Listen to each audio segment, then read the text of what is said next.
the protagonist of the play, Orville Bunyan, is based loosely on my grandfather. He took part in the Oklahoma land run in 1889. He was just a little boy sitting up on the buckboard with his dad. And he used to always tell me this story, which I found amazing. That it still sometimes staggers me that Oklahoma American history is so recent.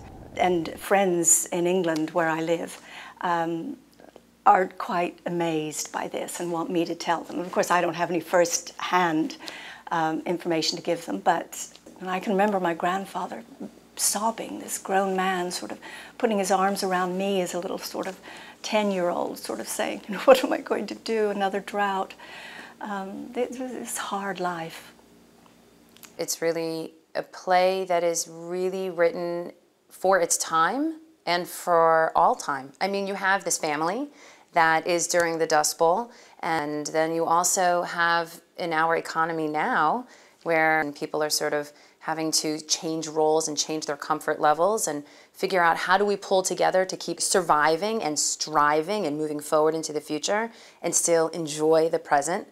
And I think that you really see that echoed both, and actually quite poetically in this play, because the Dust Bowl and how everything sort of falls apart in this farm is also falling apart within the family, falling apart within the set. I mean, it just has this beautiful poetry throughout. So this is my third play.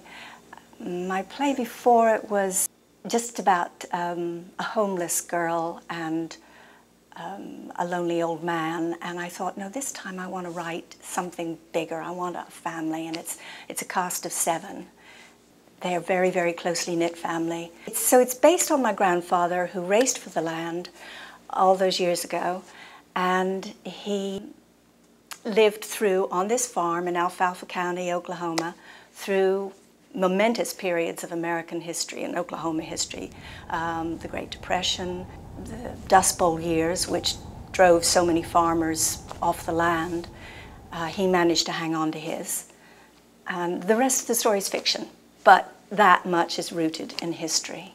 I actually was really fascinated in the way that our relationship started on the email, Yes, because yes.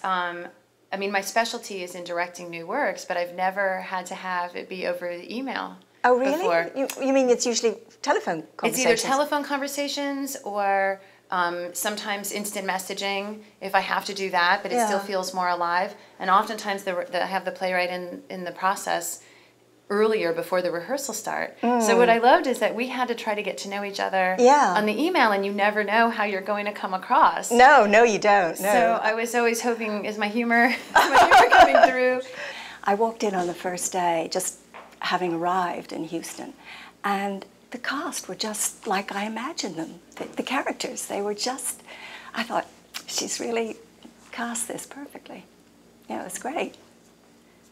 Gave me a bit of a tingle. I was saying, because your play is so historically based. I mean, it's historical fiction. It's a fictional family based in history. Yes, I know. And my nerdy side just loves that, because I can grasp into all of the research. But I love that you were so open to just discussing things. And but it was a really good process, because maybe if it had been a play that wasn't so historical, we wouldn't have had such a dialogue going on. Right.